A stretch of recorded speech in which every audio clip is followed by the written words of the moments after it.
Good day, everyone. Welcome to the channel. My name is Zeus, and today I'm going to be going through the tactics that I use during the weekend league. As you can see on your screens, I've currently got 10 wins. This is from 12 games. I played all of them last night. I'll just show you the schedule, I think it is, where you can see this. Yes, 18 games remaining, so I played 12 games, 10 and 2. Things are going really well.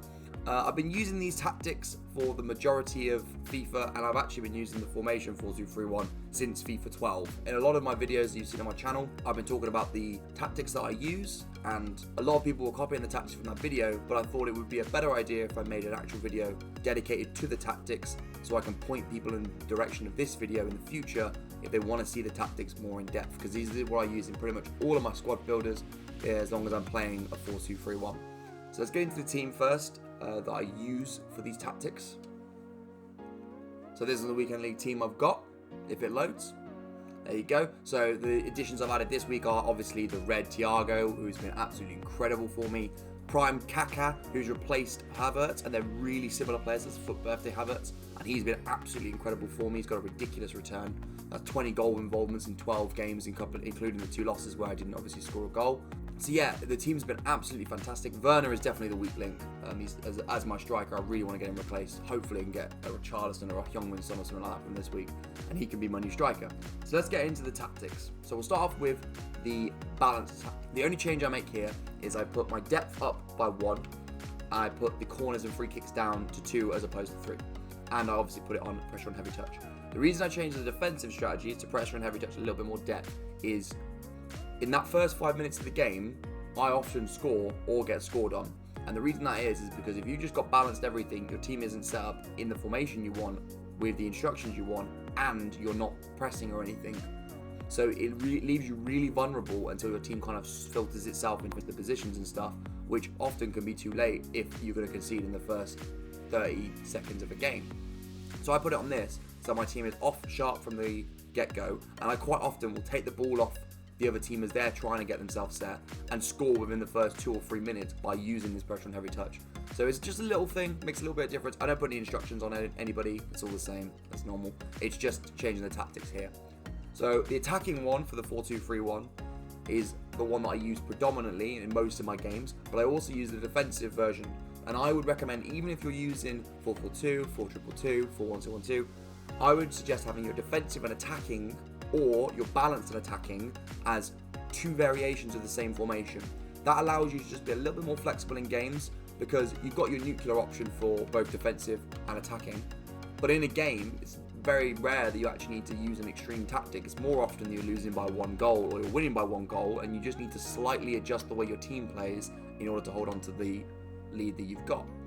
So for the attacking things, I have it on. For the defensive, I have it on 7 width, 6 depth. I toy around with the depth depending on how I'm feeling.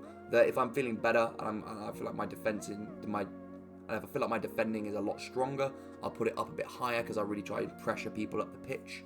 If I'm feeling a little bit worse, if I'm a little bit off it, I drop it down a bit. But pressure and heavy touch is the main thing, because when I'm playing attacking, I want to get the ball off them and spring a counter attack as quickly as I can. Hence why the offensive style, I have it just on balance, but I have the width nearly a max. So between 8 and 10 is usually where I'm going, but 8 is what I'm going for at the moment. This means that I can get the ball and ship it out wide really, really quickly, and as their team's out of position, it's very rare that the fullback will actually be marking my wide cams. In terms of how it sets up in game, this is how it looks. So you've got Thiago and Bakayoko as the DMs, and then Bellarabi on the left, Sancho on the right, Kaká through the middle, Werner. Honestly, you don't have to have these exact players, but what I would suggest in this formation is you want 2 DMs, one of them to be a big beast. So in Didi, Bakayoko, Balak was one for a very long time, and then another centre mid who's a little bit of does everything. Team of the season, Bentancur. Team of the season, Thiago. The Perez card from the Copa Libertadores, SBC. These are the kind of people you want to be using in this team. Someone who can shoot, who can dribble, who can pass, who has a lot of pace. An all-rounder is perfect in that position. In terms of your wide cams, I like to have it so one of them, the right-footed players on the right and the left-footed players on the left. Of course, both Bellarabi and Sancho are right-footed, but Bellarabi has a better weak foot, so he goes out on the left. That means you can get down the line and cross it across with their stronger foot or you receive the ball on the edge of the box and you can shoot near post with their stronger foot. And obviously near post OP in FIFA 20, so that's how the team sets up both in the defensive and attacking formations. In terms of the instructions, I've got Werner on getting behind and stay forward, because you always want that focal point up front that you can use as an outlay, you can knock long balls to them, but more importantly, you can play the ball into feet and use them as a pivot to get the ball out wide. I then got Kaká on nothing changed. You can put him on free roam, which I've got my other cams on. You can put him on stay forward, but I find if you put him on stay forward, the only thing that changes is that he doesn't come back and defend, obviously. But I like that. I like the fact that Kaká's able to track back and sometimes pick the ball up in centre mid, turn and then drive at the opponent. With him staying forward, he kind of runs back to the halfway line and just stops, which doesn't really help. He's still going to be on the ball and in that position. If I have him on balance or stay forward, it just means whether he's going to defend or not. And I'd rather he was helping with defence, because I can always sub him off if he gets tired. Outside cams, like I said, get into the box with the cross and free roam. The reason I haven't get into the box for cross is because when Sancho crosses it back stick, I want Bellarabi to be there if Werner isn't, and vice versa for the other way around. The reason I have him on free roam, I spoke about this in one of my videos, but it's a lot better, I think, to have your wide cams on free roam because it makes them a little bit less predictable. If your opponent knows you're playing a 4-2-3-1, then they'll stick their fullbacks pretty much on your outside cams. And it can mean that they can really easily stop them because they know they're going to be in the same position every single time, in that kind of pocket of space between the halfway line and the edge of the box, and kind of getting the ball to feet and then driving at the box or driving down the line. But if you put him on free roam, what can happen is Sancho will have the ball and Bellarabi will actually end up next to Werner, or Kaká will go across to get the short ball and Bellarabi will drop into Cam. And it just means that they move around a little bit more. I'm not sure how it technically affects them in game, but just the feeling I get from playing with them, it just makes them a little bit more unpredictable and allows you to score a wider variety of goals because of that. On the DMs, I have my Thiago on balanced attacking support, so he's not staying back, but he's also not going forward. Cut passing lanes is going to be on every single DM and every formation I do. I like to step out of the line with my defenders and take the ball off the attackers when they're passing between the other forwards in the final third. You don't have to put this on. This is something I prefer, and I find it really, really works. But what you do need is definitely put it on cover centre, and then have one of them on stay back while attacking. I pick the right. It's because I think the Liner is a better, or Liner, I'm not sure how to say his name, is the better defender of my two fullbacks. But you can change it in game, depends on how your team balance and stuff. But when you're attacking, you want one on stay back. So Bakayoko basically plays in front of my defence and he breaks up any attacks that come through, whilst Thiago kind of free roams a little bit more, plays a little bit more around the edge of the box, goes forward with the attack as well. And then the only other change is the fullbacks are both on overlap. I like to play the ball. So let's say Laporte or Alaba win the ball back, or Bakayoko. The way I like to play is to either play it to Amavi or Liner and then up the line towards Sancho and Bellarabi, or play it into Kaká and then down the line towards Sancho and Bellarabi. But the end result is usually that I progress the ball with width. So having my fullbacks on overlap gives me an extra outside option, which means that I can just get more and more width into my team, which allows me to attack easier. So if we look at that compared to the instructions on the defensive side, there isn't much difference. So Werner's exactly the same. These guys are exactly the same, both outside cams. Get into the box, drift wide on these. And the reason I have it on drift wide is because when I'm playing defensively, I'm often 1-0 up, 2-0 up, and I'm not looking to score as many goals. So I don't need my forwards to be creative. I want them to be wide. So because I've got both my fullbacks, as you can see, on stay back while attacking, it means that I have an outlay ball for my fullbacks. Because if they're say I've got them on free roam and Sancho ends up stood by Kaká and Lane has got the ball and Bakayoko's marked, I've then got to pass it to Laporte or De Gea, and neither of them have very good ball control, so it's really not the pass I want to be making. But if Sancho or Bellarabi are staying out wide and hugging the touchline, it gives me a safe pass. I can play down the line towards them, and even if nothing comes of it, it just means I'm not giving away the ball to the striker or making a risky pass that I don't need to. Moving on, both my DMs are on cut passing lanes, stay back while attacking and cover centre. That's because I basically, in the defensive structure, want to have a bank of 6, and then my 4 attackers can go up and do their own thing. Like I said, I'll only really use this formation when I'm winning a game. It's very, very rare I'll be using it any other time. So really, I'm 1 or 2-0 up. I want to try and hold on to the game and make sure I get the victory. So I use this to kind of bring a lot more players back and mean that my attacking is maybe a little bit stunted, but it means that defensively I'm a lot more solid. And like I said earlier, both fullbacks will stay back while attacking, so they stay back. And it creates that really solid bank of 6 that is really difficult to break down. Now, like I mentioned earlier, I think you need your 2 variants of the formation you want to play, and then you want to have 2 nuclear options. So 2-1 up in the 90th minute of champs, you go to this setting. Now you can play any 5 back, any 4-2-3-1 or something like that. Whatever defensive formation you really like, you can play it, because all you need to be is on drop back, 1 depth, 1 width, and then sticking long ball on. The reason I play the 5-4-1 is because of what I talked about earlier.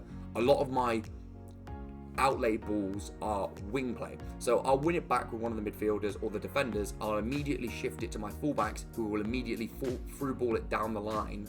And Bellarabi and Sancho will end up right in behind the defense, because they will have pushed up their whole team trying to get that last goal.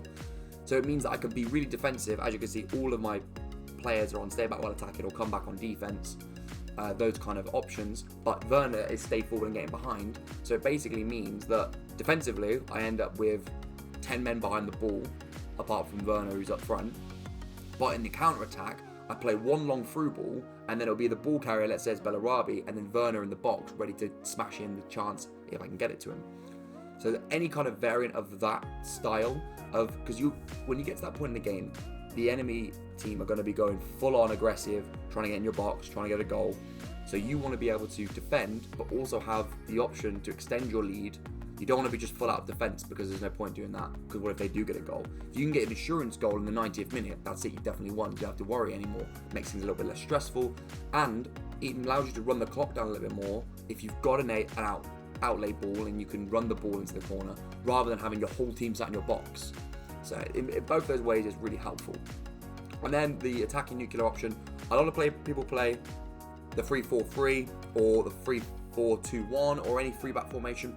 I personally don't like those formations, because you either have to put all of your defenders, the 3 centre-backs, on get forward, or leave them all on stay back while attacking, because you're either going to be completely isolated defensively, or you're going to have less options going forward when you really need to get that goal. So I play a 4-3-3, any variant you can do, but I do this because it's got the 1 DM. And then I play Bakayoko, Alaba and Laporte as kind of like a defensive triangle, although Bakayoko is only on balance, so he can get forward. And then everybody else is on get forward and free roam, if you can see that. And the reason I get into the box to the cross, the reason that is because if you've got your whole attacking outlay on free roam, the defender isn't going to be able to know where you're going to, because everybody's going to be moving all around the pitch. It's going to be really nice and fluid, and it could allow you to be unpredictable in the final third.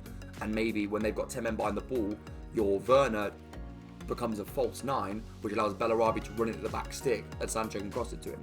Which, if you had everybody just on getting behind, get wide or whatever, they wouldn't do that. They wouldn't allow that little bit of unpredictability that you might need to overcome a really difficult opponent.